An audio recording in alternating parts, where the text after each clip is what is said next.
إلى حضرة سيدنا وشفينا مولانا محمد المصطفى صلى الله عليه وسلم. الفاتحة. أعوذ بالله من الشيطان الرجيم. بسم الله الرحمن الرحيم. الحمد لله رب العالمين الرحمن الرحيم مالك يوم الدين إياك نعبد وإياك نستعين اهدنا الصراط المستقيم صراط الذين أنعمت عليهم غير المغضوب عليهم ولا الضالين آمين. صلاة الله سلام الله على طه رسول الله. صلاة الله سلام الله على ياسين حبيب الله.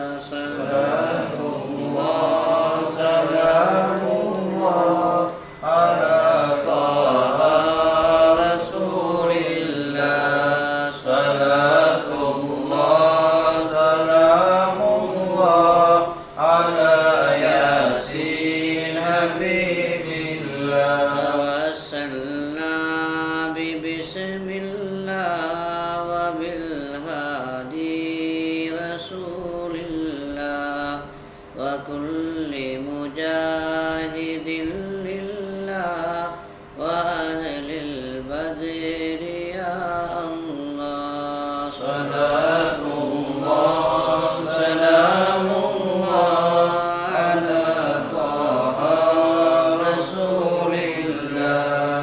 صلاة الله سلام الله على ياسين حبيب الله. إلهي سلم الأمة من الآفات والنقمة ومن هم ومن غمة بأهل البدر يا الله. صلاة الله سلام الله على طه رسول الله. صلاة الله سلام الله على ياسين حبيب الله. السلام عليكم ورحمة الله وبركاته. الحمد لله رب العالمين عدد خلقه وزنة عرشه ورضا نفسه ومداد كلماته. سبحانك لا علم لنا إلا ما علمتنا إنك أنت العليم الحكيم. الحمد لله نحمده ونستعينه ونستغفره ونؤمن به ونتوكل عليه. نعوذ بالله من شرور أنفسنا ومن سيئات أعمالنا. من يهدي الله فلا مضل له ومن يضلله فلا هادي له. ونشهد أن لا إله إلا الله وحده لا شريك له. ونشهد أن سيدنا مولانا محمدا عبده ورسوله أرسله إلى الناس كافة بشيرا ونذيرا وداعيا إلى الله بإذنه وسراجا منيرا. أما بعد فقد قال الله تعالى في كلامه القديم والفرقان المجيد قد أفلح من تزكى وذكر اسم ربه فصلى بل تؤثرون الحياة الدنيا والآخرة خير وأبقى إن هذا لفي الصحف الأولى صحف إبراهيم وموسى. صدق الله العلي العظيم.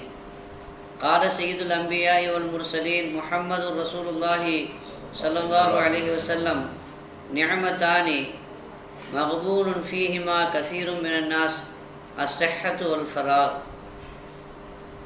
رواه البخاري. صدق رسول الله صلى الله عليه وسلم.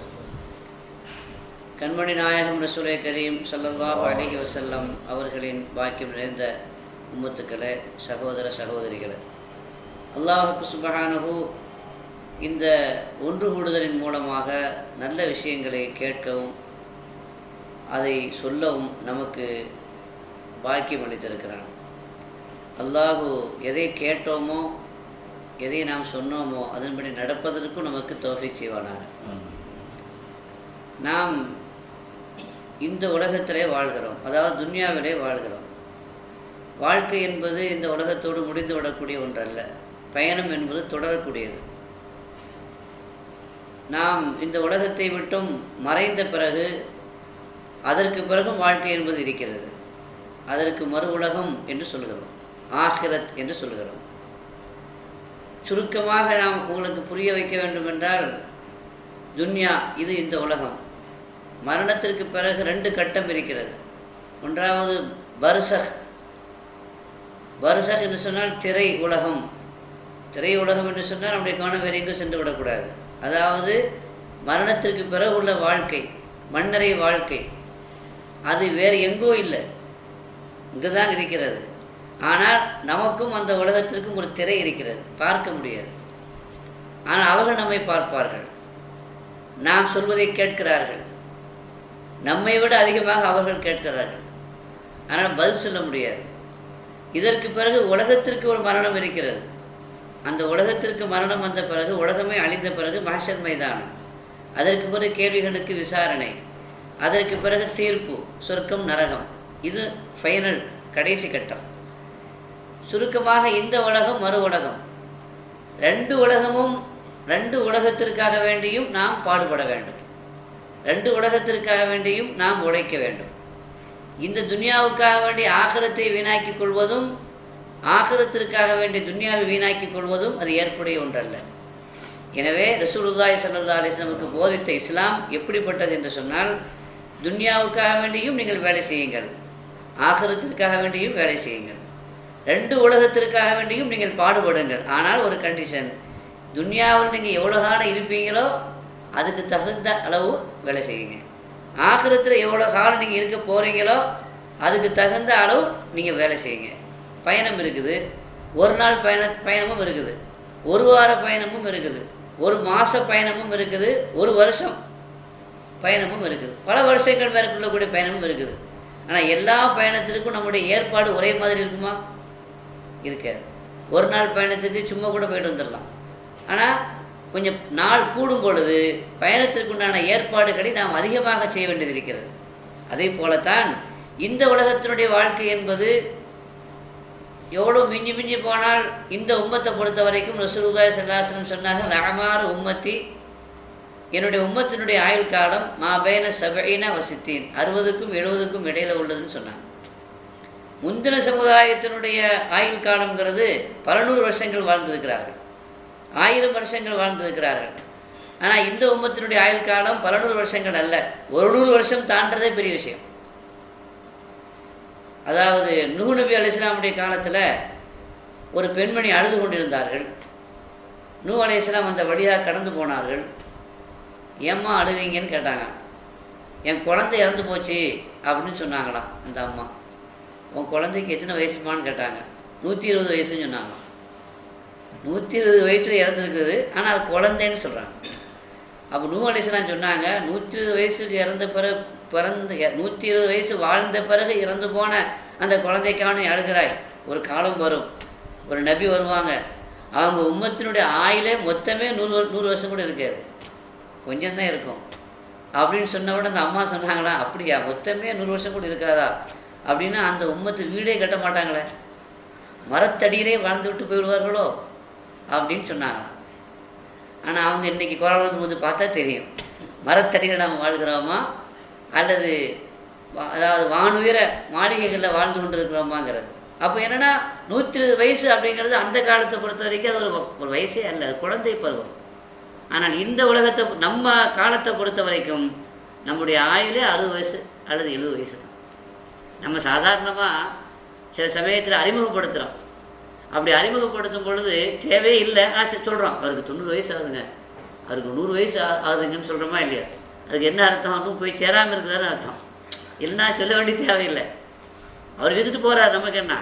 ஆனால் என்ன அர்த்தம் அப்படின்னு சொன்னால், நம்ம லிமிட்டை தாண்டி வாழ்ந்து கொண்டிருக்கிறாருன்னு அர்த்தம். 60 70 தாண்டினாலே போனஸ் தான் நமக்கு. நம்முடைய லிமிட் அதில் முடிஞ்சு போச்சு, இந்த 9 ஆயுள் காலம் முடிஞ்சு போச்சு. ஆக சொல்ல வந்த விஷயம் என்னென்னா, குறைந்த காலம், அந்த குறைந்த காலத்திற்காக வேண்டி நாம் பாடுபட வேண்டும். அதே நேரத்தில் ஆகிரத்தினுடைய பயணம் நீடித்த பயணம், அதற்கு எல்லையே இல்லை, அதற்கு முடிவே இல்லை. சொர்க்கமாக இருந்தாலும் அதற்கு முடிவில்லை, நரகமாக இருந்தாலும் அதற்கு முடிவில்லை. முடிவில்லாத அந்த பயணத்திற்கும் நாம் உழைக்க வேண்டும். ஆனால் கொஞ்சம் நம்ம ஒப்பிட்டு பார்க்கணும். ஒரு 60 வயசு அல்லது 100 வயசுன்னு வச்சுக்கோங்க, 100 வருஷத்திற்காக வேண்டி நாம் உழைக்கிற காலம் எவ்வளோ? எல்லையே இல்லாத, முடிவே இல்லாத மறுமை வாழ்க்கைக்காக வேண்டி நாம் உழைக்கிற பாடுபடுகிற சமயம் எவ்வளோ? ஒரு நாளைக்கு 24 மணி நேரம் இருக்குது. ஒரு வாரத்தில் 7 நாள் இருக்குதா இல்லையா? அந்த 7 நாளில் எத்தனை நாள் ஆகிறதுக்காக நம்ம ஒதுக்குறோம்? 24 மணி நேரத்தில் நம்முடைய சொந்த தேவைகளுக்கு போக, துன்யாவை உழைப்பதற்காக, துன்யாவை பெறுவதற்காக, துன்யாவை சம்பாதிப்பதற்காக நாம் ஒதுக்கக்கூடிய நேரம் எவ்வளோ? ஆகிரத்திற்காக நாம் ஒதுக்கக்கூடிய நேரம் எவ்வளோ? வாரத்தில் ஓதுறதுங்கிறது மதசாக்களில் ஓத அனுப்புறதுங்கிறது சனி ஞாயிறு தான் அனுப்புகிறாங்க. அதுலேயும் கூட ஞாயிற்றுக்கிழமை கல்யாணம் வந்துட்டுனா அதுவும் போச்சு இல்லையா? அப்போ நம்ம நிலைமை எப்படி இருக்கிறது? நாம் இந்த உலகத்திற்காக வேண்டி கொடுக்குற டைம் என்ன, ஆகிரத்திற்காக வேண்டி கொடுக்கக்கூடிய டைம் என்ன? இஸ்லாம் ரெண்டையுமே பாதுகாக்க சொல்கிறது, ரெண்டுக்காக வேண்டியும் பாடுபட வேண்டும் என்று சொல்கிறது. ஆனால் அதனுடைய அளவை நீங்கள் அமைத்துக் கொள்ளுங்கள் என்று பூமா நபி ஸல்லல்லாஹு அலைஹி வஸல்லம் சொன்னார்கள். கிடைப்பதற்கே இந்த வாய்ப்பு உலகம், வாழ்க்கை என்பது. இந்த வாழ்க்கை நமக்கு கிடைக்காது, போனால் திரும்பி வராது. திரும்பி வரமா? போனால் திரும்பி வராது. கனவு காணுகிறோம், தூக்கத்தில் கனவு காணுறோம். அந்த கனவு எது வரைக்கும் தான் இருக்கும்? தூக்கம் இருக்க வரைக்கும் தான் இருக்கும். கனவு, தூக்கம் முடிஞ்சு போச்சு, கனவு கலைஞ்சு போச்சு, அப்புறம் கனவு திரும்பி ரெண்டாவது நினைச்ச வருமா? ஒரு ஆள் கனவு கண்டார், அவருக்கு சொல்கிற விஷயம் கனவை பற்றி ஒரு ஆட்டை விளக்கம் கேட்டார். அவர் சொன்னாரா, நீ திரும்பி ரெண்டாவது கனவு கண்டு வான்னு சொன்னாராம். அது எப்படி சாத்தியமாகும்? ஒரு ஆள் கனவு கண்டார், அந்த கனவுல ஒருத்தனுடைய காடியை விற்கிறார்.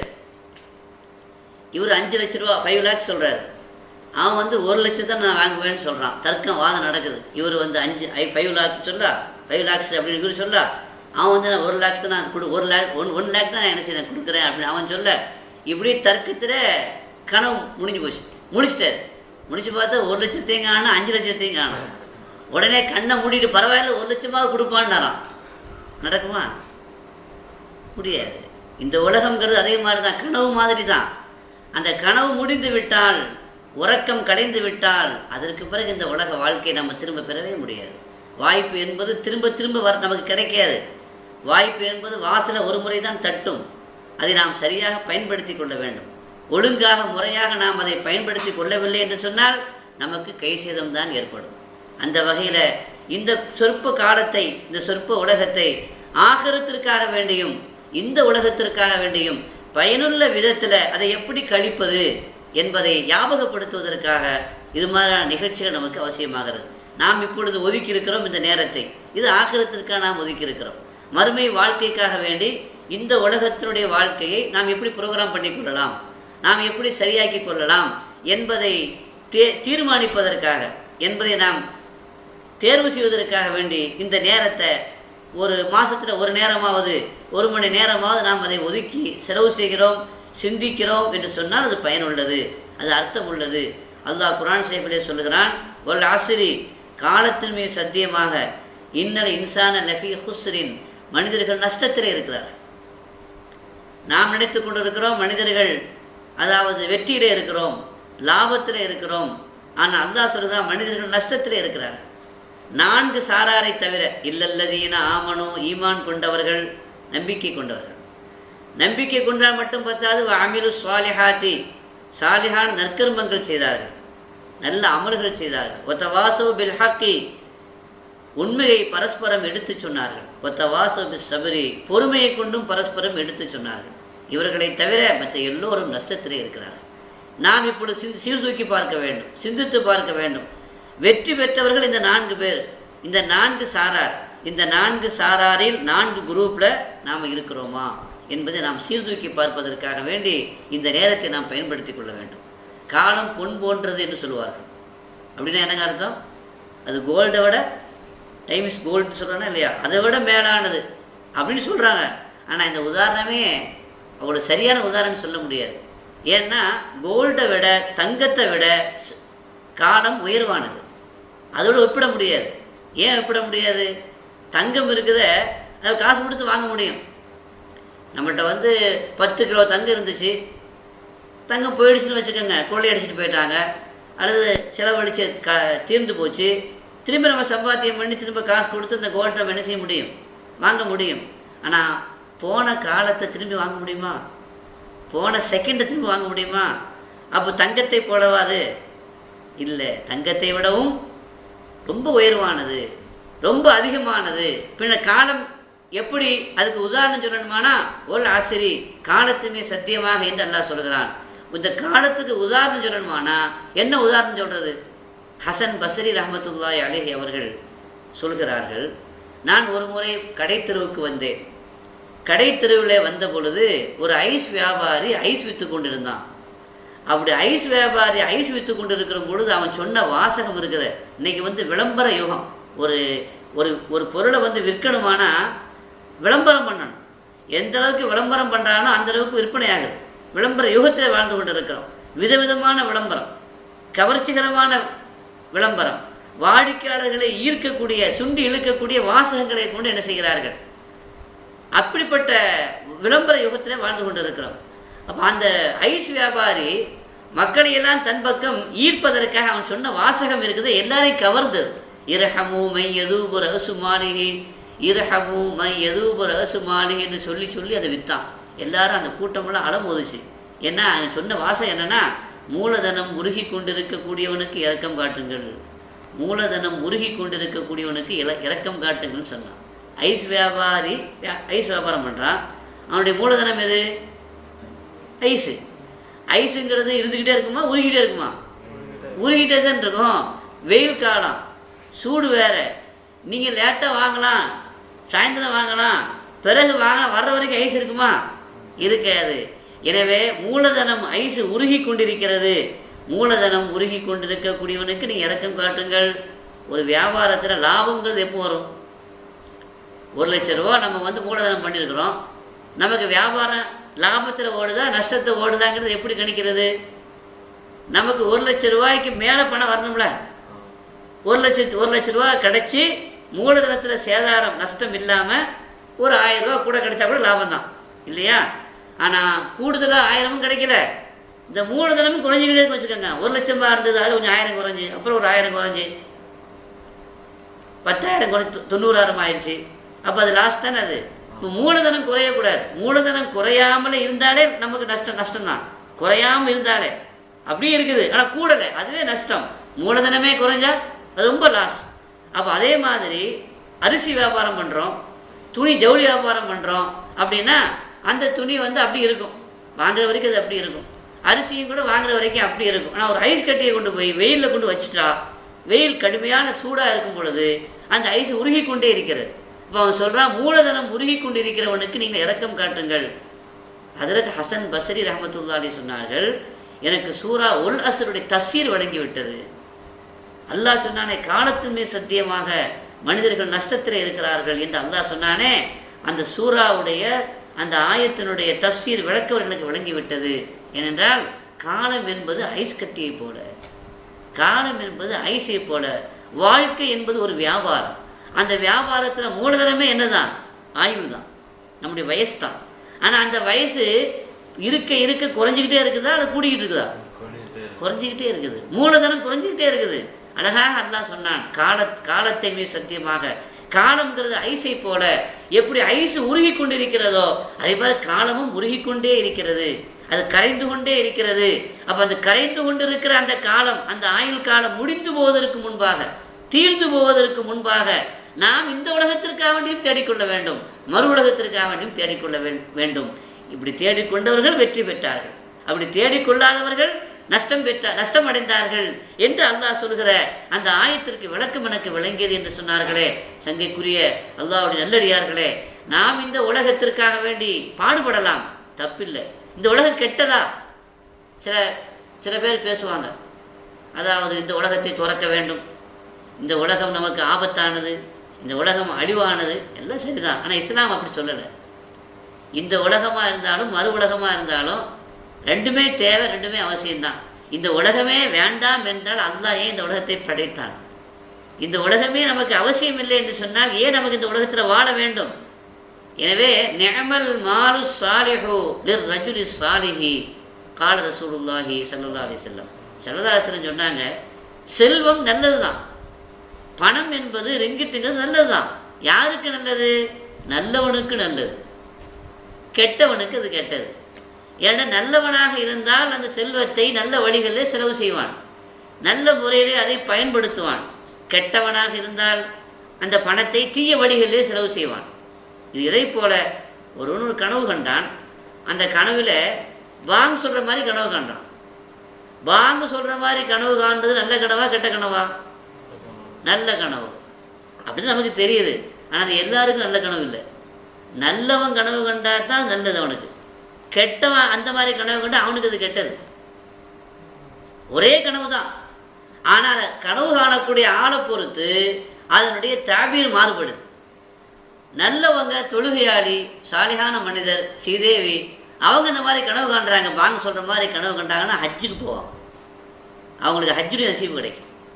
அதே நேரத்தில் திருட்டு பையன் அல்லது கோல்மால் பண்ணுற ஆள், ஒரு சைஸான ஆள், மோசமான ஆள், அவன் வந்து பாங்க சொல்கிற மாதிரி கனவு கண்டா ஜெயிலுக்கு போவான். இதுதான் விளக்கம். ஏன் அப்படின்னா குர்ஆன் ஷரீஃபில் அதுக்கு விளக்கம் சொன்ன வியாக்கியானிகள் முஅப்பிர்கள் விளக்கம் சொன்னாங்க. வஅzzim ஃபின்னாஸி பில் ஹஜ்ஜி. இப்ராஹிம் அலைஹிஸ்ஸலாமி காபாவை கட்டி முடித்த பிறகு அல்லாஹ் சொன்னான், பூரா உலகத்திற்கும் நீங்கள் அழைப்பு விடுங்கள், ஹஜ்ஜுக்கு வருமாறு அழைப்பு விடுங்கள். அங்கே அந்த அல்லாஹ் பயன்படுத்த வாசகம் என்ன வார்த்தை என்ன? அது தின், அதான்ங்கிற வார்த்தையை பயன்படுத்தியிருக்கிறோம். அப்போ அதான் சொல்ல கேட்டால் அப்போ ஹஜ்ஜு நசீபாவுங்கிற விளக்கத்தை கொடுத்தாங்க. அதே மாதிரி சூரா யூசுஃபில் அதாவது ஒரு செய்தி வருது. என்ன ஆயிடுச்சு? ஃபாதன முஅத்தினுன், ஒரு முஅத்தின் அறிவிப்பு செய்தார், அறிவிக்கக்கூடிய அறிவிப்பு செய்தார், இன்னக்கும் சாரிக்கும் நீங்களெல்லாம் திருடர்கள் என்று ஒரு சம்பவத்தை எல்லாம் சொல்கிறான். அப்போ அதான்கிற வார்த்தையை அந்த இடத்துல திருடர்களுக்கு, அதாவது திருடன் என்ற வார்த்தையோடு சேர்த்து சொல்லப்பட்டிருக்கிறது. அந்த ஆயத்தில் ஹஜ்ஜோடு சேர்த்து சொல்லப்பட்டிருக்கிறது. அப்போ அது என்ன விளக்கம் சொன்னாங்க? அதான்ங்கிறது நல்ல விஷயம்தான், ஆனால் நல்லவர்கள் சாலிஹானவர்கள் கனவு கொண்டால் ஹஜ்ஜு நசீபாகும். அதே நேரத்தில் தீயவர்கள் கெட்டவர்கள் அதை கனவு கண்டால் அவர்கள் போலீஸிலே பிடிபடுவார்கள், ஜெயிலுக்கு தான் போவாங்க. அப்போ கனவுல கூட வித்தியாசம் இருக்குது. ஒரே காட்சி தான். ஒரு ஆள் அல்லாம இப்னு சிரீன் ரஹ்மத்துல்லாஹி அலைஹி பெரிய கனவுலக மேதை, அந்த கனவுலக மேதை கனவுக்கு விளக்கம் சொல்லக்கூடிய பெரிய அல்லாமா, அவங்கள்ட்ட வந்து ஒரு ஆள் சொன்னார், நான் கனவு கண்டேன், அதில் பெட்டுக்கு அடியில் நெருப்பு கங்கு கிடக்குது, பெட்டுக்கு அடியில் பெட்டுக்கு அருகே கீழே நெருப்பு கங்கு கிடக்குதுன்னு சொல்லி சொன்னார். அப்போ சொன்னாங்க, உடனே வீட்டுக்கு போ, வீடு ஆபத்தான நிலையில் இருக்குது, வீட்டில் உள்ள சாதனங்கள்லாம் காலி பண்ணு, ஆட்களையும் காலி பண்ணுன்னு சொன்னார். அதே மாதிரி கொஞ்சம் நேரத்தில் அந்த வீடு இடிந்தது, சேதம் உண்டாச்சு அப்படின்னு விளக்கம் சொன்னாங்க. அதே மாதிரி கனவை கொஞ்சம் நாளைக்கு பிறகு இன்னொரு ஆள் கண்டேன்னு சொன்னார். வீட்டில் பெட்டுக்கு கீழே நெருப்பு கங்கு கிடக்குது, கனவு கண்டேன், சந்தோஷமான விஷயம்பா, வீட்டில் போய் புதையல் இருக்கு உனக்கு, இப்போ எடுத்துக்கன்னு சொன்னாங்க. ஒரே கனவு தான், ஆனால் அவருக்கு ஒரு விளக்கம், இவருக்கு ஒரு விளக்கம். கேட்டாங்க, என்னங்க ஒரே கனவு தான் ரெண்டு பேரும் சொன்னாங்க, ரெண்டுதுமே விளக்கம் சொன்னீங்களே? அப்போ அவங்க சொன்னாங்க, முதல்ல கனவு கண்டார அது வந்து கோடை காலம், சம்மர், அது நல்ல சூடான காலம். சம்மர் சமயத்தில் கோடை காலத்தில் சூடு இருக்கும், சூடு இருக்கக்கூடிய சமயத்தில் நெருப்பு இருந்தால் அது ஆபத்து. ரெண்டாவது கனவு கண்டார அது வந்து குளிர்காலம், குளிர்காலத்தில் நெருப்பு இருக்கிறது நல்லது, கதகதன் இருக்கும், சுகமாக இருக்கும். அப்போ குளிர்காலத்தில் நெருப்பை கண்டால் அது கயிறு செல்வம். கோடை காலத்தில் சூடான காலத்தில் நெருப்பை கண்டால் அது ஏற்கனவே வெக்கை அடிக்குது, வேனலாக இருக்குது, வேர்க்குது, சூடாக இருக்குது, நெருப்பை கொண்டு வச்சா பக்கத்தில் எப்படி இருக்கும்? அப்போ கனவு என்பது ஒன்றாக இருந்தாலும் ஆளை பொறுத்து மாறுபடுகிறது, நேரத்தையும் காலத்தையும் பொறுத்தும் அது மாறுபடுகிறது. அதே போல செல்வம் என்பது, இந்த துன்யா என்பது நல்லதா கெட்டதா என்று சொன்னால் நல்லதுன்னு சொல்ல முடியாது, கெட்டதுன்னு சொல்ல முடியாது. நீ எப்படி இருக்கிறாய் என்பதை பொறுத்து நல்லதாகவும் அமையும், அது கெட்டதாகவும் அமையும். அல்லாஹ் குர்ஆன் ஷரீஃபில் சொல்கிறான், வஅம்மா மன் தகா வஆஸரல் ஹயாத்தத் துன்யா ஃபஇன்னல் ஜஹீம ஹியல் மஅவா. ஒருவன் அழிச்சாட்டியம் செய்கிறான், வரம்பு மீறி நடக்கிறான், இன்னும் வஆஸரல் ஹயாத்தத் துன்யா, துன்யாவுடைய வாழ்க்கையை தேர்ந்தெடுத்து கொண்டான், ஆகிரத்தினுடைய வாழ்க்கையை விட துன்யாவுடைய வாழ்க்கையை தேர்ந்தெடுத்து கொண்டான். ஃபஇன்னல் ஜஹீம ஹியல் மஅவா, நரகம் என்பதுதான் அவனுக்கு ஒதுங்குமிடம் என்று அல்லாஹ் சொல்கிறான். நம்ம சிந்திக்க வேண்டும், எவன் அநியாயம் செய்கிறானோ, யார் வரம்பு மீறி நடக்கிறானோ, யார் அழிச்சாட்டியம் செய்கிறானோ, அவனுக்கு அல்லாஹ் சொல்லக்கூடிய ஒரு அளவுகோல் என்ன? வாசரல் ஹயாத்து துன்யா, துன்யாவுடைய வாழ்க்கையை தேர்ந்தெடுத்து கொண்டான். எவன் துன்யாவுடைய வாழ்க்கையை தேர்ந்தெடுத்து கொண்டானோ, ஆகிரத்துடைய வாழ்க்கையை விட கூடுதலான முக்கியத்துவம் அதிகமான கவனம் உலகத்தினுடைய வாழ்க்கைக்கு ஒருவன் கொடுத்தால் அவன் வரம்பு மீறிவிட்டான். அவன் அழிச்சாட்டியம்தான் செய்வான், அவன் அநியாயம்தான் செய்வான். அப்படி செய்தால் இந்த உலகத்தில் விளங்கி கொள்ளலாம், அவனுடைய ஒதுங்குமிடம் மறுமையில் நரகம் என்று அல்லாஹ் தஆலா தீர்ப்பளிக்கிறான். எனவே எல்லா வகையான பாவங்கள், எல்லா வகையான தவறுகள், எல்லா வகையான நாசங்களுக்கு காரணமே என்னென்னா இந்த உலகத்தின் மீது அளவுக்கு அதிகமான ஒரு மஹப்பத்து, அதாவது பிரியம் வைப்பது, மோகம் வைப்பது. ஹுப்பு துன்யா ரஸுக்குல்லிய ஹதீஆ, இந்த உலகத்தின் மீது நாம் கொண்டிருக்கிற இந்த மோசம் பேராசை இருக்குதே, அதுதான் எல்லா தவறுகளுக்கும் அது காரணமாக மாறிவிடுகிறது என்று பூமா நபி ஸல்லல்லாஹு அலைஹி வஸல்லம் நமக்கு சொல்லியிருக்கிறார். எனவே உலகத்திற்காக வேண்டி நாம் பாடுபட வேண்டும். அதே நேரத்தில் அந்த உலகத்தை வைக்க வேண்டிய இடத்திலே வைக்க வேண்டும். அந்த உலகத்திற்கு முக்கியத்துவம் கொடுக்க வேண்டும். எந்த அளவிற்கு முக்கியத்துவம் கொடுக்க வேண்டுமோ அந்த அளவிற்கு முக்கியத்துவம் கொடுக்க வேண்டும். உலகமா மறு உலகமா என்று வருகிற பொழுது எதை தேர்ந்தெடுக்க வேண்டும்? மறு உலகத்தை தேர்ந்தெடுக்க வேண்டும். உலகமா மறு உலகமா, எதற்கு முக்கியத்துவம் கொடுக்க வேண்டும்? மறு உலகத்திற்கு முக்கியத்துவம் கொடுக்க வேண்டும், ஆகிரத்திற்கு முக்கியத்துவம் கொடுக்க வேண்டும். துனியாவுக்கு நாம் முக்கியத்துவம் கொடுக்கக்கூடாது. மௌலானா ரூமி ரஹமத்துல்லாஹி அலைஹி ஒரு உதாரணம் சொல்லுவாங்க. கப்பல் போகிறதுக்கு என்ன தேவை இருக்குது? தண்ணி தேவை. தண்ணி தான் கப்பல் போக முடியும். ஆனால் அந்த தண்ணி எங்கே இருக்க வேண்டும்? கப்பலுக்கு வெளியே இருக்க வேண்டும். கப்பலுக்கு வெளியே இருந்தால் தான் அந்த தண்ணியில் கப்பல் என்ன செய்யும்? போகும். ஆனால் அந்த தண்ணி கப்பலுக்கு உள்ளே இருந்தால் என்ன, கப்பல் போகுமா? போகாது. சவாஸ், நீங்கள் தான் பதில் சொல்லணும் எனக்கு. கப்பல் மூழ்கிவிடும். அதே போல துன்யா என்ற இந்த உலகத்தில் தண்ணி, மால், செல்வம், பணம்ங்கிறது கடலை போல, தண்ணீரை போல. வாழ்க்கை என்ற கப்பலை நாம் ஓட்டி செல்ல வேண்டும். வாழ்க்கை என்ற கப்பலை நாம் ஓட்டி செல்கிற பொழுது அந்த கப்பலுக்குள்ளே தண்ணி வந்துடக்கூடாது. பணம், ரிங்கிட்டு, டாலர் ஜேப்பில் இருக்கலாம், தப்பில்லை, எடுத்து செலவு பண்ணிக்கலாம். ஆனால் ஜேப்பை தாண்டி இதயத்துக்குள்ளே போயிடக்கூடாது, கல்பில் போயிடக்கூடாது. கல்பில் இருக்க வேண்டியது யாராக இருக்க வேண்டும்? அல்லாஹ்வாக இருக்க வேண்டும். கத் அஃப்லஹ மன் தஸக்கா, பரிசுத்தமாக்கியவன் வெற்றி பெற்றான். கல்வை பரிசுத்தமாக்கியவன் வெற்றி பெற்றான். கல்வை பரிசுத்தமாக்குறது எப்படி? அரசர் உட்காரக்கூடிய சிம்மாசனம் இருக்குது, ராஜா உட்காரக்கூடிய சிம்மாசனம் இருக்குது. அந்த சிம்மாசனத்தில் என்னையும் உங்களையும் மாதிரி சாதாரணமான ஆளுமே உட்கார்ந்தாலே நம்மளை விடுவாங்களா? ராஜாவுடைய சீட்டு, ராஜாவுடைய சிம்மாசனம், அதில் நீ எப்படி உட்காரலாம் என்று சொல்லி நம்மளை பிடிச்சி உள்ளே கொண்டு போயிடுவோம், ஜெயிலுக்கு கொண்டு போயிடுவோம். நம்ம என்ன தப்பு பண்ணோம்? ஏன்னா அந்த சிம்மாசனத்தில் நாம் உட்கார்ந்தாலே அந்த சிம்மாசனத்தை நாம் என்ன செய்து விட்டோம்? அசிங்கப்படுத்தி விட்டோம். அரசருக்குரிய மரியாதை நாம் செலுத்த மறுத்து விட்ட மாதிரி அது ஆகிது. இப்ராஹிம் அதுகம் ரஹ்மத்துல்லாஹி அலைஹி மிகப்பெரிய ராஜாவாக இருந்தாங்க, மிகப்பெரிய மன்னராக இருந்தாங்க, பல்க் நாட்டினுடைய பேரரசராக இருந்தாங்க. ஆனால் கடைசியில் முடிதுறந்த ஞானியாக மாறிட்டாங்க. அவங்க எப்படி முடி துறந்தாங்க? மன்னர் பதவியை விட்டுட்டு போயிட்டாங்க. மன்னர் பதவி, ஆட்சி, நாடு, சுகம், சொத்து ஒன்றும் வேண்டாம் என்று விட்டுட்டு போயிட்டாங்க. அவங்கள இந்த மாதிரியான மாற்றம் வந்ததுக்கு என்ன காரணம்? ஒரு நாள் படுக்கைக்கு வர்றாங்க, படுக்கக்கூடிய ரூமுக்கு, பெட்ரூமுக்கு வர்றாங்க. பெட்ரூமில் பார்த்தா வேலை செய்யக்கூடிய பணிப்பெண் இருக்காங்கள்ல, அந்த பணிப்பெண் சொகுசாக உட்காந்து தூங்கிட்டு இருக்காங்க. அரசர் படுக்கக்கூடிய கட்டில் வேலை செய்யக்கூடிய பணிப்பெண் படுத்த அரசுக்கு எப்படி கோவம் வருமா வராதா? நம்ம வேலைக்காரங்க, நம்ம பெற்ற வேலைக்காரன் படுத்த நமக்கே கோவம் வருது. நம்ம ஒரு அரசரை நம்ம பிச்சைக்காரனமோ நமக்கே கோவம் வருது. அப்போ அரசராக இருக்கக்கூடியவருடைய பெட்டில் ஒரு வேலைக்கார பெண்ணு படுத்தா கோவமா வராதா? வந்துச்சு கோவம். அப்படி இப்படி கோவம் வரல, எடுத்தாரு சாட்டையை படான்னு அடித்தார். அப்போ அந்த பெண்ணு முதல்ல அடிபட்டு வேதனைப்பட்டு அழக்கூடிய நிலையில் இருந்தால் கூட அவள் சிரிச்சார். அரசருக்கு இன்னும் ஆச்சரியம் தாங்க முடியும்னா, அடிக்கிறேன், நீ அழணும் அல்லது கொஞ்சம் சும்மாவாவது இருக்கணும், சிரிக்கிறேன் என்னான்னு கேட்டார். எனக்கு சிரிப்பு தான் வருது அப்படின்னு சொன்னான். ஏமா சிரிக்கிற என்று கேட்டார். இப்போ அவர் சொன்னாரா, சில நிமிடங்கள் படுத்திருப்பேன், ஒரு சில நிமிடங்கள் படுத்ததற்கு இவ்வளோ அடி என்று சொன்னால் களமெல்லாம் இதிலே படுத்து கொண்டிருக்கக்கூடிய என்ன அடி கிடைக்க போதோ தெரியலையே நினைச்சு நான் சிரிக்கிறேன்னு சொன்னான். அந்த பெண்மணி சாதாரணமான பெண்மணியாக இல்லை. இப்ராஹிம் அதுஹமுக்கு பாடத்தை படித்து கொடுத்த ஆசிரியராக, படிப்பினை பெற்ற பக்தி, அதாவது பக்தி உள்ள ஒரு விவரம் உள்ள ஒரு அறிவாளியான பெண்ணாக அந்த பெண் திகழ்ந்த காரணத்தினால சமயோசிதமாக ஒரு வார்த்தையை போட்ட உடனே அவர் சிந்திச்சார்.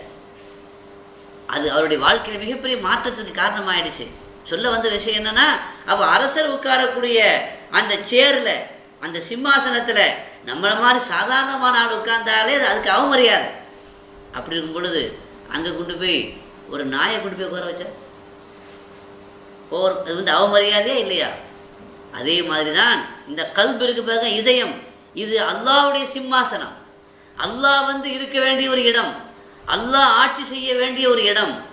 அப்போ அந்த இடம் எவ்வளோ பரிசுத்தமாக இருக்க வேண்டும். பரிசுத்தமாக இல்லை என்று சொன்னால் நீங்கள் நானும் உட்காருவோமா? காடியில் போய் உட்கார போகிறீங்க, பஸ்ஸில் போகிறான், எல்லோரும் நிற்கிறாங்க, உட்காரத்துக்கு சீட்டு இல்லை. ஆனால் ஒரு சீட்டு காலியாக இருக்குது, யாரும் உட்கார மாட்டேங்கிறான்.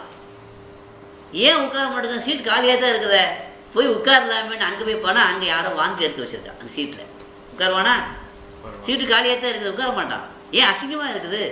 அப்போ கல்பு என்பது அல்லாஹ்வுடைய சிம்மாசனம், அல்லாஹ்வுடைய ஆட்சியும் அதிகாரம் நடைபெறக்கூடிய ஒரு இடம்.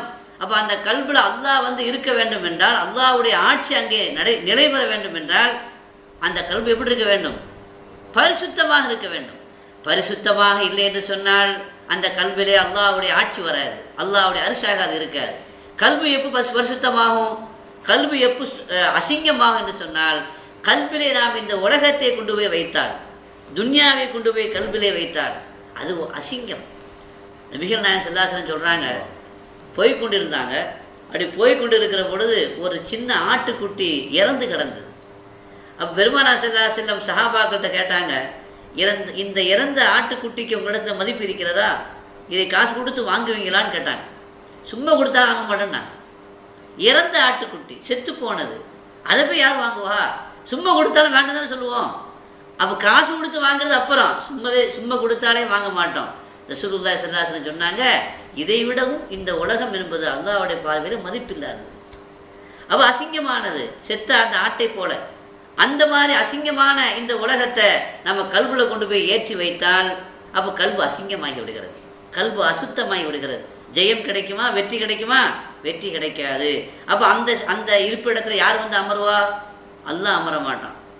பின்ன யார் வந்து அமருவா? அல்லாஹ் இல்லாத சீட்டில் யார் வந்து உட்காருவா? ஷைத்தான் தான் வந்து உட்காருவான். எந்த வீடு, எந்த இடம் சுத்தமாக இருக்குதோ அந்த இடத்துக்கு மலக்குமார்கள் வருவாங்க, அல்லாஹ்வுடைய அமரர்கள் வருவார்கள். ஆனால் எந்த இடம் அசுத்தமாக இருக்குதோ, எந்த வீடு அழுக்காக இருக்குதோ, எந்த வீடு பராமரிப்பு இல்லாமல் இருக்குதோ அங்கே வர்றது யார்? பேயும் பிசாசும் தான் வரும். மனிதர்கள் நடமாடக்கூடிய வீட்டில், குடியிருக்கக்கூடிய வீட்டிலே, சுத்தமாக இருக்கிற வீட்டில் யார் வரமாட்டா? பேயும் வராது, பிசாசும் வராது. அந்த வீடு இபாதத்துள்ள வீடாக இருந்தால், சுத்தமான வீடாக இருந்தால்.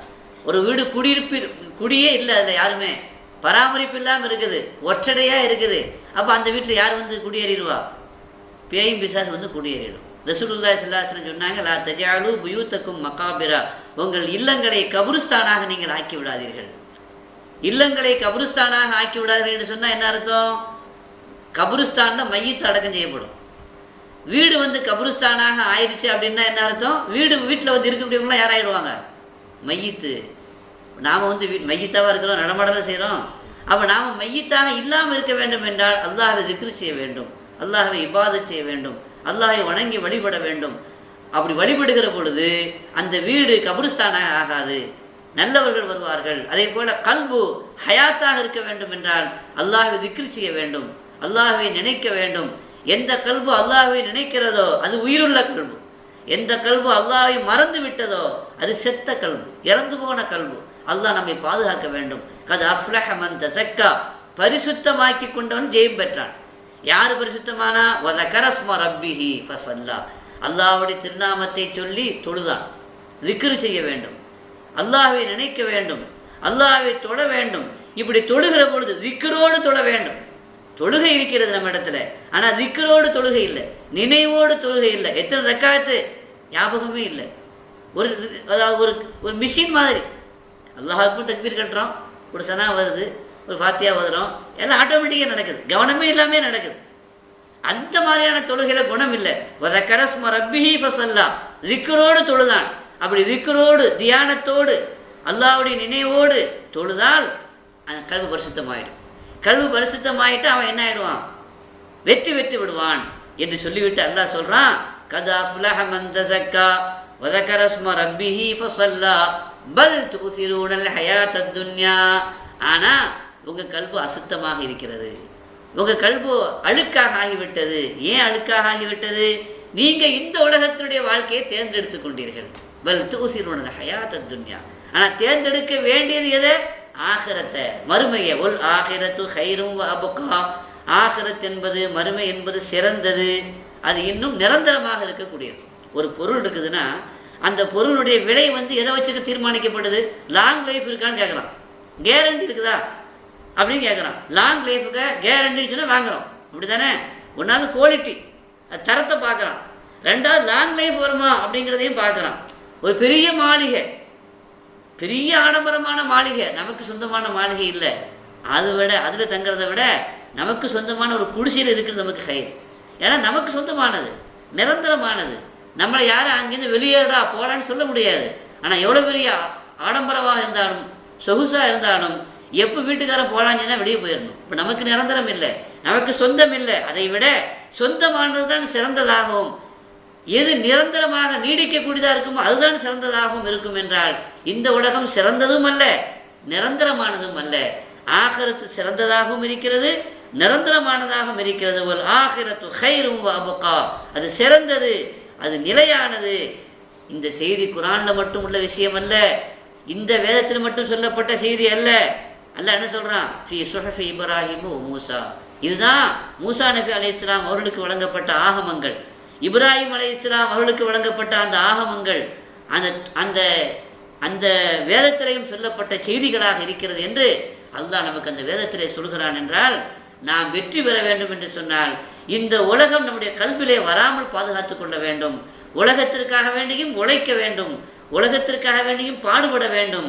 ஆனால் அது எப்படி வச்சுக்கணும் அப்படின்னு சொன்னால் நம்முடைய கல்விக்கு வெளியில் ஒரு தேவைக்காக வேண்டி, அதாவது ஒரு நிர்பந்தத்திற்காக வைத்துக்கொள்ள வேண்டும். ரெண்டு விஷயம் இருக்குது. ஒன்று தேவை, இன்னொன்று வேலை. ஒன்று இருக்குது தேவை, இன்னொன்று வேலை. நீங்கள் காலேஜுக்கு போகிறீங்க, காலேஜுக்கு போகிற சமயத்தில் காலேஜுக்கு எதுக்கு போகிறீங்க? அங்கே போய் செய்ய வேண்டிய வேலை என்ன? படிக்கிறது.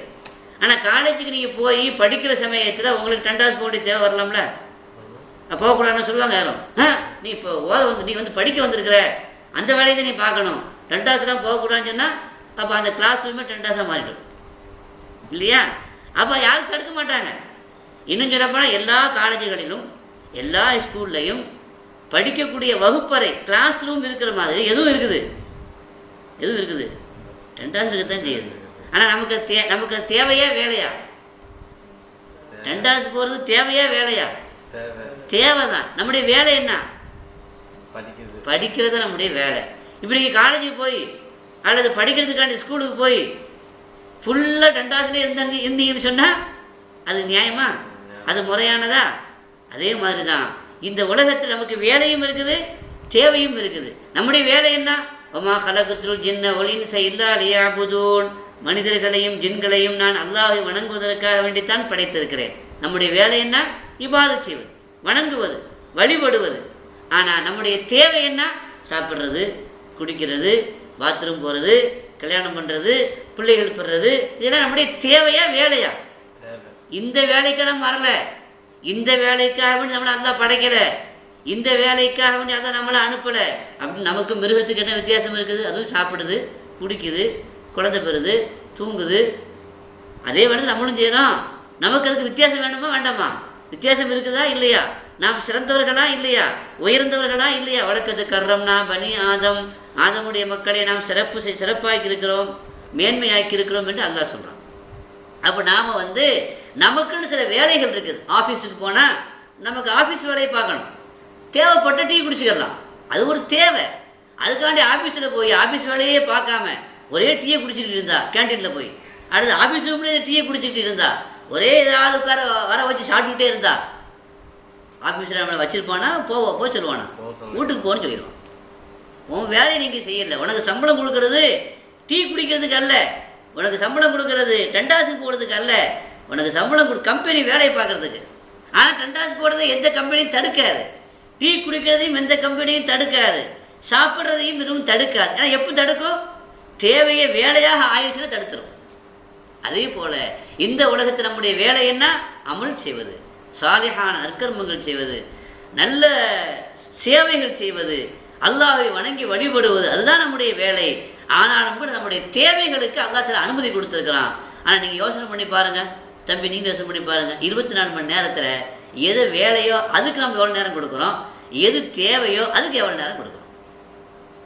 கம்பெனியில் தேவை வேலையோட நேரத்தில் தேவையை அதிகமாக எடுத்துகிட்டு கம்பெனியில் இருந்து என்ன செய்வான், நம்மளை வச்சுப்பானா வீட்டுக்கு கொஞ்சிடுவானா? அப்போ நம்மளை அல்லாஹ்வுத்தாலா என்ன செய்வான்? அல்லாஹ் பாதுகாக்கணும். ஒரு பொருள் எப்போ நமக்கு அது தேவைப்படுமோ அப்போ தானே வச்சுக்குவோம். இப்போ இது இருக்குது, இது என்னது? இது ஸ்க்ரீன். இது என்னது? ஸ்க்ரீன் தானே. கம்ப்யூட்டர் இருக்குது, இந்த கேமரா இருக்குது, இதை பொத்தி வைக்கிறீங்க, பாதுகாக்கிறீங்க, பாதுகாப்பாக எடுத்து வைக்கிறீங்க, பூட்டி வைக்கிறீங்க, அதை ஆஃப் பண்ணுறீங்க, ஆன் பண்ணுறீங்க, துடைக்கிறீங்க. எப்போ? அது பயன்பெற்ற தானே, அது உபயோகத்தில் இருந்தால் தானேங்க. இந்த கேமரா செயல்படாது, இது வேலை முடிஞ்சு போச்சு. இது இந்த ஸ்க்ரீனில் நீ என்ன தான் ஆன் பண்ணாலும் ஒன்றும் தெரிய மாட்டேங்குது. அப்போ இது என்ன செய்வீங்க? இதை இங்கேயே வச்சு பாதுகாப்பீங்களா? குப்பையில் கொண்டு போடுவீங்களா? குப்பையில் கொண்டு போடுவோம். நான் காசு கொடுத்து வாங்கியிருக்குது, எத்தனை 1000 ரிங்கிட் கொடுத்து வாங்கியிருக்கு, அதனால் குப்பையில் போடாமலே இருப்போம். என்ன செய்வோம்? போட்டுருவோம். ஏன் போட்டுறோம்? பயன் இல்லை, யூஸ் இல்லை. காடி வாங்கினீங்க, பல லட்சம் கொடுத்து காடி வாங்கினீங்க, அந்த காடியை பாதுகாப்பாக வச்சுருக்கிறீங்க, ஓட்டுறீங்க, கவனிக்கிறீங்க, க்ளீன் பண்ணுறீங்க, எல்லாம் செய்கிறீங்க. இது வரைக்கும் அது பயன்படுற வரைக்கும் தான். அந்த காடி ரிப்பேர் ஆகி போச்சு, ரிப்பேர் சரி பார்க்கவும் முடியல, ஓட்டையாகி போச்சு. அப்போ அந்த காடியை பாதுகாப்பாக வைப்பீங்களா? அது கொடுத்து ஏதாவது கிடைக்கிற காசை கொடுத்து தள்ளுவீங்களா? அதே போல தான் அல்லாஹு நம்மை கண்ணியமான முறையில் படைச்சிருக்கிறான், நம்மளை அந்தஸ்தான முறையில் வச்சிருக்கிறான். ஆனால் அந்த அந்தஸ்தான முறையில் வைக்கப்பட்டிருக்கிற நாம் அந்தஸ்தோடு வாழ்ந்தால் நமக்கு மரியாதை கூடும். நாம் அந்தஸ்து இல்லாமல், மரியாதை இல்லாமல், வந்த நோக்கத்தை மறந்து செய்ய வேண்டிய வேலைகளை எல்லாம் செய்யாமல் இந்த உலகத்திற்காக வேண்டி, இந்த உலகத்தினுடைய தேவைக்காக வேண்டியே நம்முடைய லைஃபையே நம்ம கழித்து விட்டால், நம்முடைய லைஃபையே வீணாக்கி விட்டால் அல்லாஹ்விடத்தை நாம் குப்பைகளாக ஆகிவிடுவோம். குப்பை நதிக்கு போடக்கூடிய ஒரு சாமானாக, ஒரு சரக்காக நாம் ஆகிவிடுவோம். அல்லாஹ் நம்மை பாதுகாக்க வேண்டும். எனவே இந்த உலகத்தில் வாழ்கிற பொழுது கிடைப்பதற்கே வாய்ப்பு, இந்த வாய்ப்பை நம்ம என்ன செய்யணும்? பயன்படுத்தி கொள்ள வேண்டும். கொஞ்ச காலம், அந்த கொஞ்ச காலத்தில் நாம் எவ்வளோ வேகமாக நாம் ஆகிரத்தையும் தேடிக்கொள்ள வேண்டுமோ, துன்யாவையும் தேடிக்கொள்ள வேண்டுமோ, அப்படி தேடிக்கொள்ள வேண்டும். ஆனால் ஒரு விஷயம் என்னென்னா, மற்ற மதத்தை போல இஸ்லாம் என்பது இபாதத் என்று சொன்னால், வணக்கம் வழிபாடு என்று சொன்னால் அது பள்ளிவாசலில் போய் தொழுகிறது மட்டும்தான் என்று சொல்லலை. தஸ்பீஹ் மணி எடுத்து தஸ்பீஹ் மணி உருட்டுறது தான் இபாதத் என்று அல்லாஹ் சொல்லலை. இஸ்லாம் என்பது ஒரு அனுபவபூர்வமான ஒரு மார்க்கம், அறிவுபூர்வமான ஒரு மார்க்கம். வாழ்க்கையே வணக்கமாக ஆக்கி கொண்டால் எல்லாமே வழிபாடு தான். நீங்கள் வியாபாரம் செய்யலாம், நீங்கள் சாப்பிடலாம், நீங்கள் குடிக்கலாம், நீங்கள் கல்யாணம் செய்யலாம், குழந்தை பெறலாம், இதெல்லாம் துன்யாவுடைய வேலை தான். இந்த துன்யாவுடைய வேலையே ஆகிரத்துடைய வேலையாக மாற்றலாம், இதையே வணக்கமாக மாற்றலாம், இதையே வழிபாடாக மாற்றலாம். காலையில் எழுந்த உடனே பல் தேய்க்கிறீங்க, மிஸ்வாக் பண்ணுறீங்களா இல்லையா? ப்ரெஷ் வச்சு பல் தேய்க்கிறீங்க, எல்லாரும் தான் செய்கிறாங்க. உலகத்தில் முஸ்லீம்கள் மட்டுமா பல் தேய்க்கிறாங்க ப்ரெஷ் கொண்டு? முஸ்லீம் அல்லாதவர்களும் பல் தேய்க்கிறாங்க. ஏன்னா அது ஒரு ஆதத்து, அது ஒரு பழக்கம். அதே அந்த ஆதத்தை ஒரு முஸ்லீம் வணக்கமாக மாற்ற முடியும், இபாதத்தாக, வழிபாடாக அதை ஆக்கிக் கொள்ள முடியும். எப்பொழுது?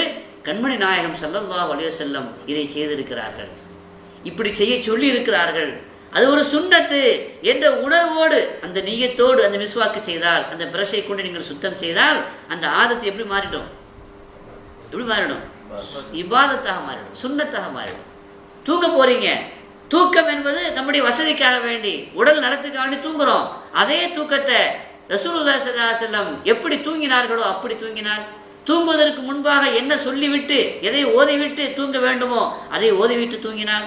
அல்லாஹும்ம இன்னி அஸ்லம்து வஜ்ஹி இலைக்க வ ஃபவ்வலத்து அம்ரி இலைக்க வ அல்ஜஅத்து ظஹரி இலைக்க ரஹபத்தன் வ ரஹபத்தன் மின்க லா மல்ஜஅ வ லா மன்ஜஅ இல்லா இலைக்க என்ற துஆ இருக்கிறது.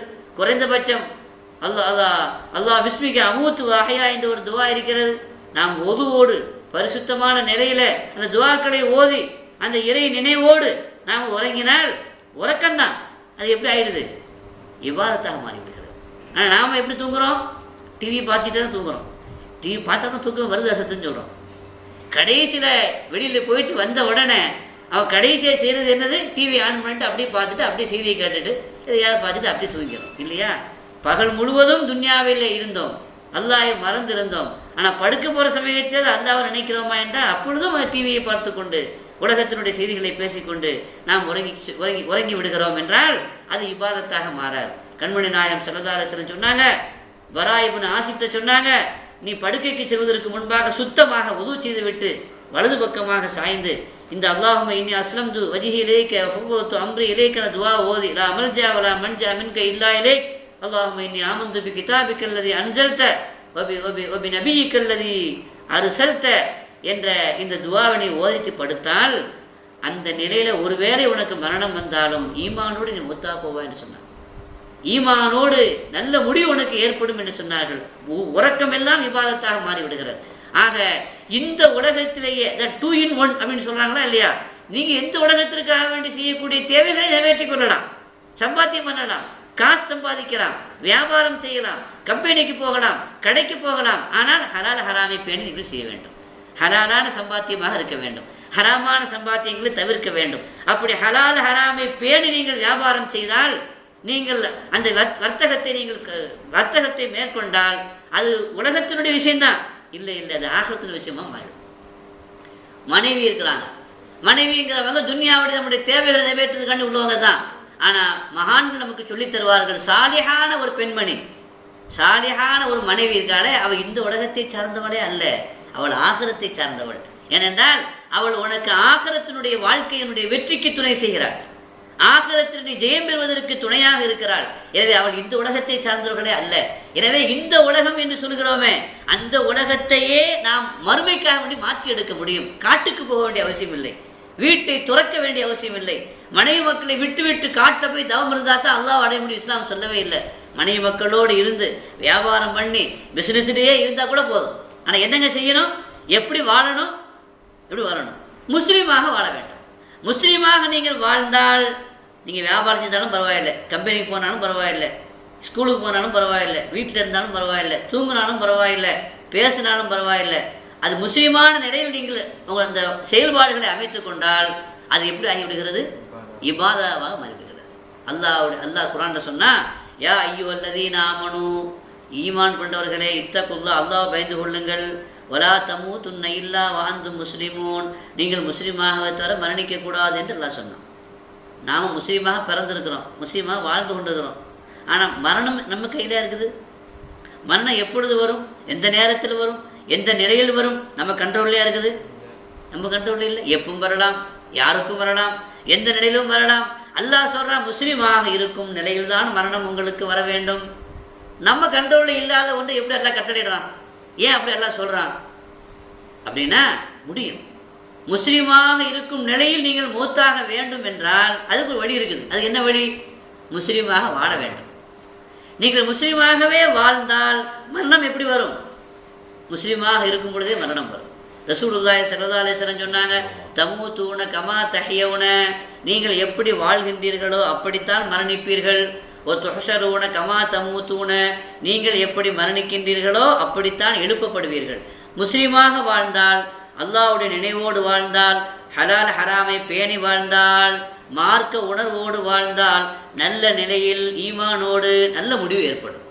நல்ல முடிவு ஏற்பட்டால், முஸ்லீமான நிலையில் மூத்தானால், களிமா சொல்லி மரணித்தால், மஹ்ஷர் மைதானத்தில் அதே நிலையில் எழுப்பப்படுவீர்கள்.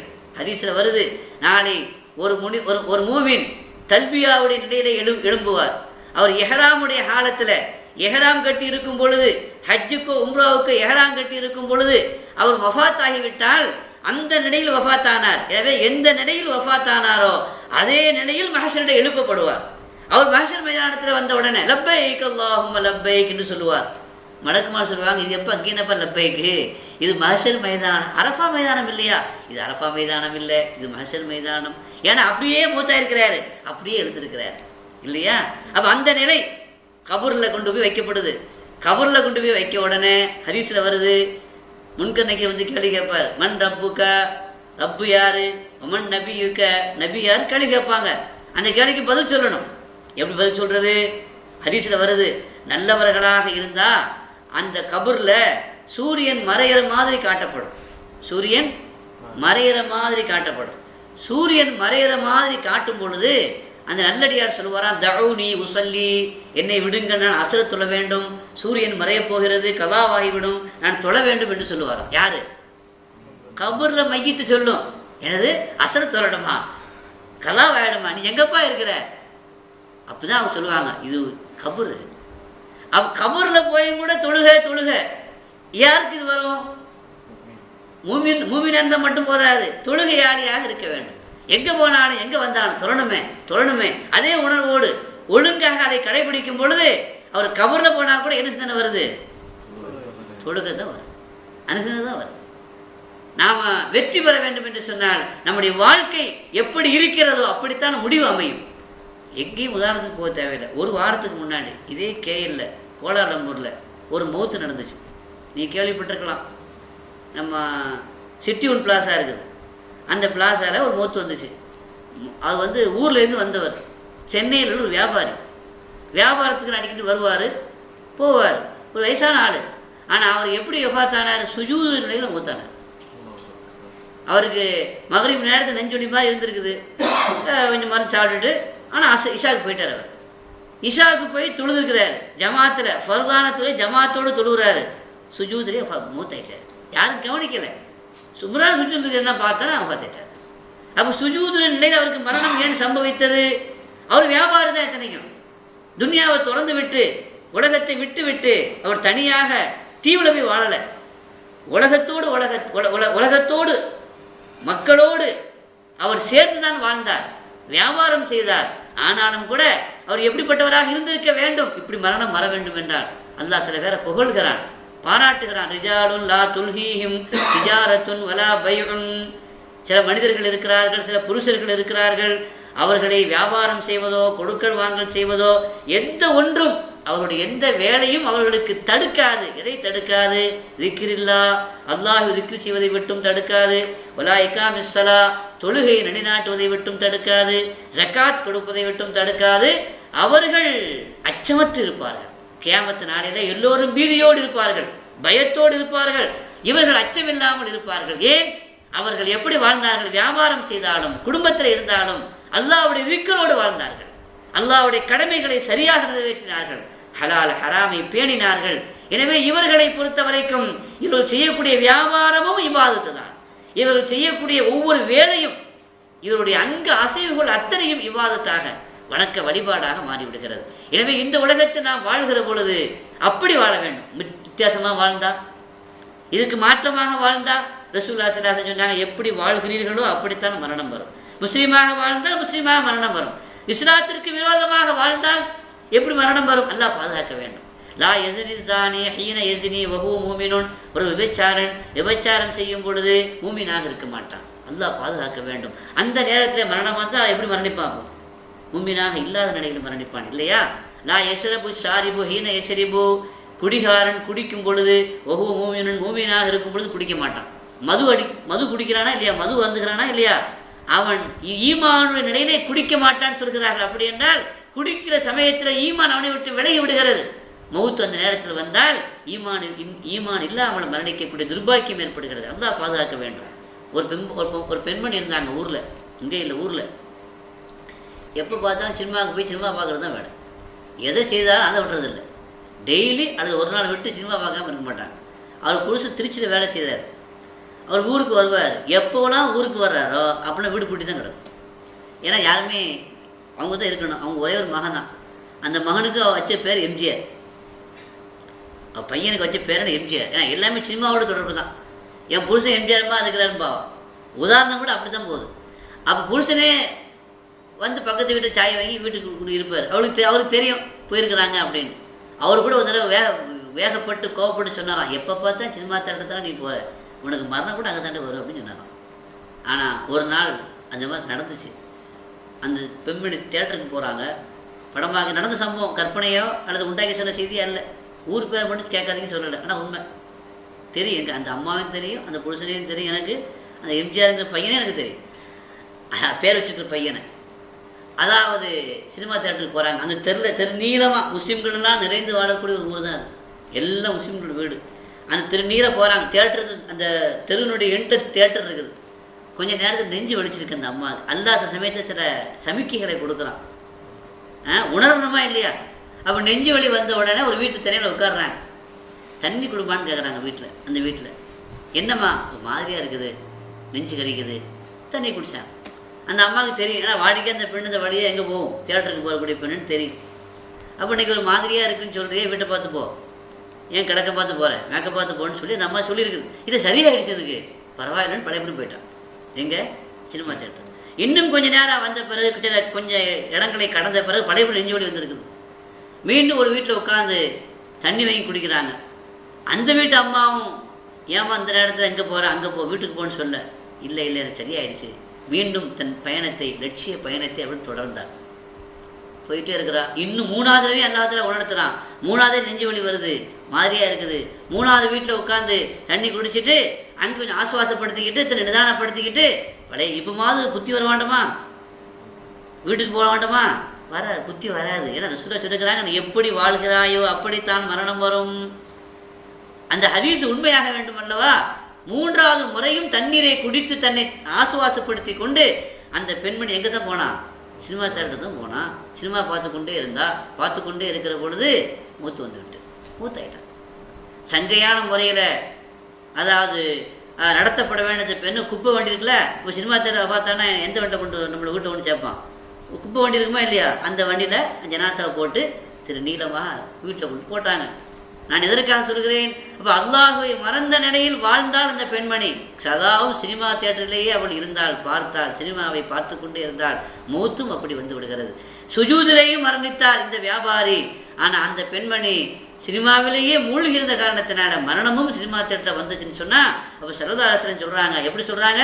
தம்மு தூண கமா தஹ்யவுன, நீங்கள் எப்படி வாழ்கிறீர்களோ அப்படித்தான் மரணிப்பீர்கள். நீங்கள் எப்படி மரணிக்கின்றீர்களோ அப்படித்தான் நீங்கள் மஹ்ஷர் மைதானத்தில் எழுப்பப்படுவீர்கள் என்று ஹூமா நபி ஸல்லல்லாஹு அலைஹி வஸல்லம் சொல்லியிருக்கிறார்கள். எனவே இந்த உலகத்தை நாம் துறக்க வேண்டிய அவசியம் இல்லை. இந்த உலகத்தை விட்டுவிட்டு, மனைவி மக்களை விட்டுவிட்டு நாம் காடுகளுக்கு செல்ல வேண்டிய அவசியம் இல்லை, தீவுகளுக்கு செல்ல வேண்டிய அவசியம் இல்லை. இதே உலகத்தில் இருந்து கொண்டு, இதே வீட்டிலே வாழ்ந்து கொண்டு, மனைவி மக்களோடு சேர்ந்து இருந்து கொண்டு, வியாபாரமும் செய்து கொண்டு, தொழிலும் செய்து கொண்டு நாம் வாழலாம். ஆனால் அந்த வாழ்க்கை வணக்கமாக இருக்க வேண்டும், வாழ்க்கையை இபாதத்தாக ஆக்கி கொள்ள வேண்டும். அப்படி வாழ்க்கையை இபாதத்தை ஆக்கி கொண்டோம்னா 24 மணி நேரம் எப்படி ஆகிடும்? அது இபாதத்தாக மாறிடும். அப்போ 2 in 1, உலகத்தினுடைய வேலையும் தேவையும் முடிந்து விடுகிறது, நம்மளுடைய தேவையும் நிறைவேறி விடுகிறது. அதே நேரத்தில் ஆகிரத்திற்காக வேண்டி நம்ம தனியாக வேலை செய்ய வேண்டிய அவசியம் இல்லை. ஆகிரத்திற்காக வேண்டி தனியாக ஒரு நேரத்தை ஒதுக்க வேண்டிய அவசியமே இல்லை. அன்றாடம் நாம் செய்யக்கூடிய காரியங்களையே இபாதத்தாக மாற்றி எடுக்கக்கூடிய ஒரு பழக்கத்தை, ஒரு அமைப்பை நாம் ஏற்படுத்தி கொள்ள வேண்டும். அதற்கு நாம் முயற்சி செய்ய வேண்டும். அந்த வழிவகைகளை தெரிந்து கொள்ள வேண்டும். அதற்கு மார்க்க விஷயங்களை நாம் தெரிந்து கொள்வது அவசியமாக இருக்கிறது. மார்க்க ஞானங்கள் அவசியமாக இருக்கிறது. மார்க்கத்தினுடைய சட்டங்களை நாம் தெரிந்து கொண்டு எப்படி துன்யாவை ஆகிரத்தாக மாற்றுவது, எப்படி ஆதத்தை சுன்னத்தாக மாற்றுவது, எப்படி நம்ம தேவையை கூட வேலையாக, அதாவது நீயத்து வைத்து நம்ம தேவைக்காக வேண்டி செய்யக்கூடிய காரியங்களை கூட அது நீயத்து நன்றாக அமையும் பொழுது அது ஆகிரத்துக்கு நமக்கு உபயோகப்படக்கூடியதா ஒன்றாக அதை மாற்றுவது எப்படி என்பதையெல்லாம் நாம் தெரிந்து நாம் அதன் பிரகாரம் துன்யாவுடைய வாழ்க்கையை நாம் அமைத்து கொண்டோம் என்று சொன்னால் நிச்சயமாக இந்த உலகம் நமக்கு வெற்றி, மறு உலகமும் நமக்கு வெற்றி. அதைத்தான் அல்லாஹ் சொன்னான், ஒல் ஆசிரி இன்னல் இன்சான லஃபீ குஸ்ர், மனிதர்கள் நஷ்டத்தில் இருக்கிறார்கள். இல்லல்லதீன ஆமனு வ அமிலு ஸாலிஹாத்தி, ஈமான் கொண்டு சாலிஹான அமல் செய்தார்களே அவர்களை தவிர. நம்ம ஈமான் கொண்டு இருக்கிறோம், ஆனால் அந்த ஈமானை வெளிப்படுத்த வேண்டும். நம்பிக்கை கொண்டிருக்கிறோம், அந்த நம்பிக்கையை வெளிப்படுத்த வேண்டும். நம்பிக்கை இருந்தால் மட்டும் போதுமா? அதை வெளிப்படுத்த வேண்டும். கரண்டை தொட்டால் ஷாக் அடிக்கும், நம்புறீங்களா இல்லையா? நம்புறீங்களா இல்லையா? நம்புறீங்களா? சரி, கரண்டை தொட்டால் ஷாக் அடிக்கும், தொடுவியா? அதை போய் தொடுவியா? கை வைப்பியா? அதில் தொட்டா என்ன அர்த்தம்? இல்லை, ஷாக்காக தான் ஆகும். கரண்டை தொட்டால் ஷாக் அடிக்குங்கிற தெரிஞ்சும் கூட கரண்ட்ல போய் ஒருத்தர் கையை வைக்கிறான். இவன் யாரு? யாரு? என்னங்க சாதாரண விஷயம் தானே. கரண்டை தொட்டா ஷாக் அடிக்குன்னு தெரியாம தொடரணும். ஒண்ணு தெரிஞ்சுக்கிட்டே அவன் தொடுறான். ஷாக் அடிக்குன்னு தெரிஞ்சுக்கிட்டே தொடுறான்னா அவன் யாரு? மாடையன். இல்லை, அதையும் தாண்ட பைத்தியக்காரன். புத்தி இருந்தால் செய்ய மாட்டான், கண்டிப்பா செய்வானா? காடி ஓடிட்டு போறீங்க, காடி ஓடிட்டு குழி இருக்குது, பள்ளம் இருக்குது, கண் இருக்குதுல, பார்க்குறோம்ல, அப்போ என்ன செய்யணும், காடியை திருப்பி இந்த பக்கம் திருப்பணும். தொம்முன்னு அங்கே போய் விழுறான் காட்டில் கொண்டு போய். அப்போ அவனுக்கு கண் இருக்குதுன்னு அர்த்தமா? சைக்கிளில் கொண்டு போய் ஒரு ஆளை போய் நீங்கள் மோதுறீங்க, அப்போ கேட்பான், குருட்டு பயில கண் இருக்கா இல்லையா, பார்த்துக்க வேண்டியதானடா. கண் இருக்குது, நாம் பார்த்தா போகிறோம், ஆனால் செயல்படுத்தலை. இப்போ செயல்படுத்தலை நம்ம யார்? கூட ஆறு நடிக்கிறோம், ஆறு நடிக்கும்போது நகரணுமா இல்லையா? நடுரோட்டில் நிற்கிறான் அப்படியே செவிட்டு பயில. எவ்வளோ நேரமாக நான் ஆறு நடித்து கொண்டு இருக்கிறேன். எருமை மாடு மாதிரி நிற்கிறேன் பேசுனா இல்லையா? நம்ம எருமை மாடா, நம்ம என்ன செவிடா? காது இருக்கிறது, கேட்கிறது, செயல்படவில்லை. அப்போ காது கேட்டால் செயல்பட வேண்டும், கண்ணை கொண்டு பார்த்தால் செயல்பட வேண்டும். செயல்படவில்லை கண்ணிருந்து என்ன பிரயோஜனம்? காதிலிருந்து என்ன பிரயோஜனம்? நம்பிக்கை இருந்தால் செயல்பட வேண்டும். கரண்டை தொட்டா ஷாக்கடிக்க நம்பிக்கை இருந்தால், அந்த அறிவும் இருந்து அந்த நம்பிக்கையும் இருந்தால் செயல்படணும். அப்படி செயல்படலைன்னு சொன்னால் ஒன்று இவனுக்கு நம்பிக்கை இல்லைன்னு அர்த்தம், அல்லது இவனுக்கு மூளை இல்லைன்னு அர்த்தம். இந்த ரெண்டத்தில் வேற ஒன்று இருக்க முடியாது. அதே மாதிரி நமக்கு ஈமான் இருக்கிறது, நம்பிக்கை இருக்கிறது. அந்த நம்பிக்கை இருப்பது உண்மையானால் அந்த நம்பிக்கை நாம் வெளிப்படுத்த வேண்டும். எப்படி வெளிப்படுத்த வேண்டும்? இஸ்லாம் சொன்ன பிரகாரம் வாழ வேண்டும், அல்லாஹ்வுடைய கட்டளைகளை நிறைவேற்ற வேண்டும். அல்லாஹ்வுடைய ரசூல் ஸல்லல்லாஹு அலைஹி வஸல்லம் எப்படி வாழ்ந்து காட்டினார்களோ, எப்படி வாழ சொன்னார்களோ, அப்படி நம்முடைய வாழ்க்கையை அமைத்துக் கொள்ள வேண்டும். நம்முடைய சொல்லும் செயலும் பேச்சும் மூச்சும் நடை உடை பாவனை அத்தனையும் பூமான் நபி ஸல்லல்லாஹு அலைஹி வஸல்லம் அவர்களைப் போல நாம் வாழ வேண்டும், அமைத்து கொள்ள வேண்டும். அப்படி வாழ்ந்தால், அப்படி வாழ்க்கை அமைத்து கொண்டால் நம்முடைய வாழ்க்கை வெற்றி பெற்றதாக அமையும். இந்த உலகமே நமக்கு மிகப்பெரிய வெற்றிக்குண்டான ஒரு களமாக நமக்கு மாறிவிடும். அல்லாஹு ஹக்கு சுப்ஹானஹு வ தஆலா அத்தகைய நல்ல பாக்கியங்களை நம் அனைவருக்கும் தந்தருள் புரிவானாக. பிஹக்கி சய்யிதினா முஹம்மதின் வ ஆலி சய்யிதினா முஹம்மதின் ஸல்லல்லாஹு அலைஹி வஸல்லம் வ ஆகிரு தஅவானா அல்ஹம்துலில்லாஹி ரப்பில் ஆலமீன். ஸல்லல்லாஹு அலா முஹம்மத்